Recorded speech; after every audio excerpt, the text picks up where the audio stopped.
IPO bull run कितनी sustainable है, आगे कितनी तेजी जारी रहने वाली है और कौन से आईपीओ कौन से विकल्प आपके लिए बेहतर हैं, इस पर हम खास चर्चा कर रहे हैं। दोनों जानकार मौजूद हैं। प्रणव हल्दिया हैं एमडी प्राइम डेटाबेस के और राजेश अग्रवाल हैं head of research AUM capital के। मिस्टर हल्दिया, एक सवाल आपसे होगा कि ईटीएफ्स का जो ट्रेंड है वो एक बड़ा है और पार्टिसिपेशन भी अच्छा आ रहा है उसके अंदर, स्पेशली पीएसयू ईटीएफ्स के अंदर। पीएसयू कंपनीज के आईपीओ में पैसा डालें या पीएसयू ईटीएफ्स के साथ जाएं, एग्जिस्टिंग कंपनीज को चुनें या ईटीएफ के अंदर ही पैसा रखें, इस तरह की चीज़ों के बीच में आपकी राय क्या कहती है, क्या करना चाहिए?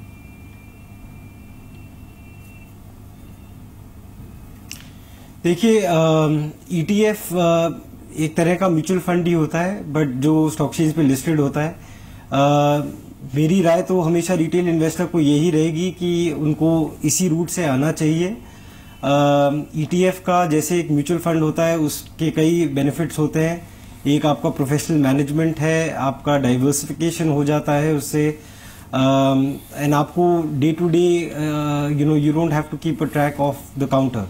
तो रिटेल इन्वेस्टर को हमेशा, अनलेस वो फुल टाइम ट्रेडर है, उसको हमेशा म्यूचुअल फंड रूट के थ्रू ही आना चाहिए because of all the benefits which present. But एक और चीज मैं कहूंगा कि as far as public sector companies are concern, वहां पे रिटेल अपना कुछ एलोकेशन कर सकता है, क्योंकि इन कंपनीज में रिस्क रिलेटिवली अगर हम प्राइवेट सेक्टर कंपनी से देखें तो कम है। इसमें जैसे मैंने कहा कि पहले भी कि ये वर्चुअल मोनोपोलीज है, इसमें किसी तरह का कॉर्पोरेट गवर्नेंस का कंसर्न नहीं है, because these are all government owned.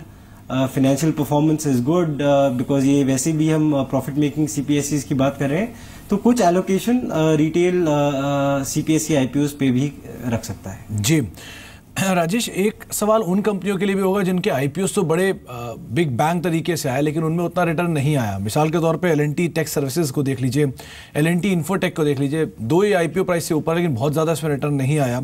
Varun beverages हो गया, सीएल एजुकेट हो गया, ये वो कंपनियाँ जिनके आईपीओ अच्छे से फ्लोट हुए, अच्छा सब्सक्रिप्शन में फिगर मिला, लेकिन उसके बाद वहाँ से रिटर्न नहीं आया।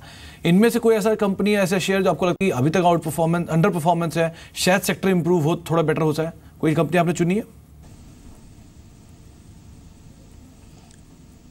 देखिए, जैसे कि आपने जो नाम गिना है एल&टी इन्फोटेक या एल&टी टेक का, तो वहाँ पे दिक्कत ये रही कि आईपीओ की टाइमिंग थोड़ी सी गलत हो गई, क्योंकि उसके बाद ही हमने देखा ट्रम्प के इलेक्शन आने के बाद technology stocks out of favour हो गए, जहाँ की दिग्गज कंपनी की कोई परफॉर्मेंस नहीं रही, तो इस वजह से ये हुआ है। बट ये हमेशा चलने वाला नहीं है, थोड़ी अंडर परफॉर्मेंस बिल्कुल रहेगी, लेकिन लॉन्ग टर्म में मैं समझता हूँ साल 2 साल का कोई नज़रिया और बहुत ज़्यादा गिरावट आए तो वहाँ खरीदारी करनी चाहिए। बट इसमें वरुण बेवरेज ऐसा है जहाँ पर कि प्रॉस्पेक्ट्स बहुत अच्छे, हालांकि वैल्यूएशन के लिहाज से अगर आप देखेंगे थोड़े बड़े हुए नज़र आएंगे, बट इनकी जो बिजनेस है न केवल भारत में बल्कि विदेशों में भी फैले हुए हैं। पेप्सी की बॉटलिंग के ये कामकाज करते हैं। बहुत लोग कहेंगे कि बॉटलिंग के ये वैल्यूएशन नहीं होना चाहिए, बट बॉटलिंग के साथ साथ ये पूरे वैल्यू चेन को देख रहे हैं, सिर्फ बॉटलिंग ही नहीं कर रहे हैं, पूरे मार्केटिंग वगैरह भी वो देख रहे हैं। और सबसे बड़ी बात, आने वाले दिनों में जिस तरह की चेंजेस आ रहे हैं प्रोडक्ट प्रोफाइल में, from Pepsi, from carbonated drinks to non carbonated drinks, मुझे लगता है कि यहाँ एक बड़ा प्रॉस्पेक्ट हो सकता है। Okay mister Haldia, going forward यानी कि FY18 के जो बचे हुए टाइम है जिसमें आईपीओस आएंगे, इसमें कोई ऐसे आईपीओ या कोई ऐसी कंपनी या सेक्टर जिसको आपको लगता है कि हाँ ये to be watch out for है, इसमें एक अच्छे एवेन्यूज़ दिख रहे हैं, इनकी कंपनीज को पिक एंड चूज़ किया जा सकता है अकॉर्डिंगली, तो कोई ऐसा सेक्टर है जो आपने आइडेंटिफाई किया है?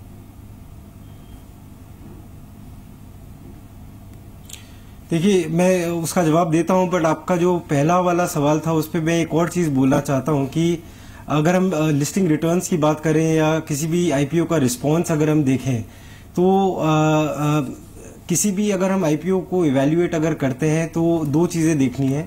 एक तो कंपनी अच्छी है और एक वैल्यूएशन अच्छा है, क्योंकि अगर कोई अच्छी कंपनी भी ज़्यादा वैल्यूएशन पे अगर आईपीओ मार्केट पे आएगी तो वो एक बैड इन्वेस्टमेंट हो जाता है।